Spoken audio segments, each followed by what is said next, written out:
നെല്ലിന്റെ വില വർദ്ധിപ്പിക്കാതെ കുട്ടനാട്ടിൽ കർഷക തൊഴിലാളികളുടെ കൂലി കൂട്ടിയത് സർക്കാരിന്റെ ഇരട്ടത്താപ്പെന്ന നെൽകർഷക സംരക്ഷണ സമിതി. കൂലി വർദ്ധിപ്പിച്ചതിലൂടെ കർഷകരെയും തൊഴിലാളികളെയും തമ്മിലടിപ്പിക്കുകയാണ് സർക്കാർ ചെയ്തത്.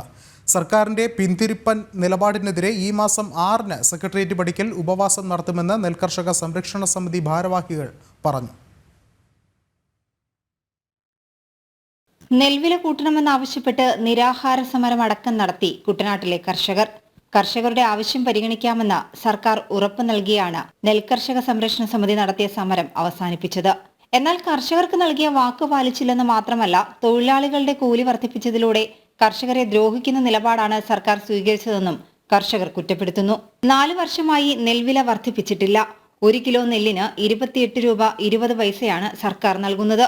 1 കിലോ നെല്ലിന് കേന്ദ്ര സർക്കാർ വിഹിതമടക്കം 28 രൂപ 20 പൈസയാണ് സർക്കാർ നൽകുന്നത്. 4 വർഷമായി കേന്ദ്ര സർക്കാർ വർദ്ധിപ്പിച്ച താങ്ങുവില പോലും സംസ്ഥാന സർക്കാർ കർഷകർക്ക് നൽകുന്നില്ല.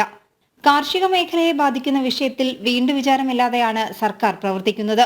കർഷക തൊഴിലാളികളുടെ കൂലി വർദ്ധിപ്പിച്ചതിലൂടെ 1 ക്വിന്റൽ നെല്ല് ഉൽപ്പാദിപ്പിക്കാൻ 95 രൂപ അധികമായി വേണം. കർഷകരോടുള്ള സർക്കാർ നിലപാടിൽ പ്രതിഷേധിച്ച് നെൽകർഷക സംരക്ഷണ സമിതിയുടെ നേതൃത്വത്തിൽ ഈ മാസം 6-ന് സെക്രട്ടേറിയറ്റ് പടിക്കൽ ഏകദിന ഉപവാസം നടത്തും.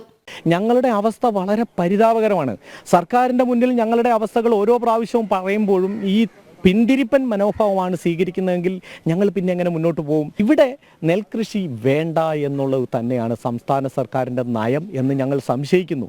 അതിനെതിരെ നെൽകർഷകരെ എല്ലാവരെയും അണിനിരത്തിക്കൊണ്ട് ഈ വരുന്ന 6-ാം തീയതി ഞങ്ങൾ നിരാഹാര സമരം സെക്രട്ടേറിയറ്റ് പടിക്കൽ അനുഷ്ഠിക്കുകയാണ്. വിവിധ കാർഷിക, രാഷ്ട്രീയ, സാമുദായിക സംഘടനകളെ എല്ലാം ഉൾപ്പെടുത്തിക്കൊണ്ടാണ് ഏകദിന ഉപവാസ സമരം ഞങ്ങൾ സെക്രട്ടേറിയറ്റ് പടിക്കൽ എടുക്കുന്നത് 6-ാം തീയതി. കർഷകരെയും കർഷക തൊഴിലാളികളെയും തമ്മിലടുപ്പിക്കാനാണ് സർക്കാർ ശ്രമം. നെൽവില കൂട്ടാതെ കർഷകരെ സംസ്ഥാന സർക്കാർ ദ്രോഹിക്കുകയാണ്. ഞങ്ങൾക്ക് നെല്ലിൻ്റെ വില കൂട്ടിത്തന്നേച്ച് ഒരു കൂലി കൂട്ടിക്കോട്ടെ, അത് ഞങ്ങൾക്ക് മനസ്സിലാവും. ഞങ്ങൾക്ക് കൂട്ടിത്തരുന്ന വില കൂട്ടിത്തരുന്നുമില്ല, വില നിലവിൽ കൊടുക്കുന്ന നെല്ലിന് പൈസ തരുന്നുമില്ല.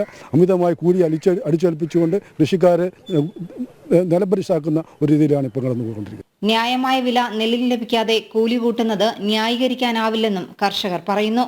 ഈ വില കൂട്ടാതെ 28 രൂപ 20 പൈസ എത്തിയതിനു ശേഷം വീണ്ടും 2 പ്രാവശ്യം ഗവൺമെൻറ് തന്നെ ഇടപെട്ട് കർഷക തൊഴിലാളികളുടെ വിവിധ മേഖലകളിൽ, ഇതുമായിട്ട് ബന്ധപ്പെട്ട എല്ലാ മേഖലകളിലെയും തൊഴിലാളികളുടെ കൂലി വർദ്ധിപ്പിച്ചിരിക്കുകയാണ്. അതോടൊപ്പം തന്നെ ബാക്കി വിത്ത്, വളം, അതുപോലെയൊക്കെ വർധനമെന്ന് പറഞ്ഞാൽ നമുക്ക് പറഞ്ഞറിയിക്കാൻ വയ്യാത്ത രീതിയിലേക്കാണ് കീടനാശിനികളിലൊക്കെ വില പോകുന്നത്.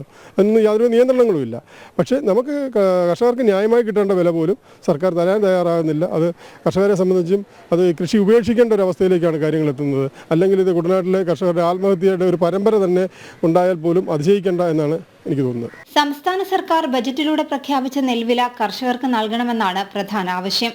വയനാട്, പാലക്കാട്, മലപ്പുറം, തൃശൂർ, കോട്ടയം, പത്തനംതിട്ട, ആലപ്പുഴ ജില്ലകളിലെ നെൽകർഷകരുടെയും കർഷക സംഘടനകളുടെയും സഹകരണത്തോടെയാണ് ഉപവാസം. ജനം, ആലപ്പുഴ.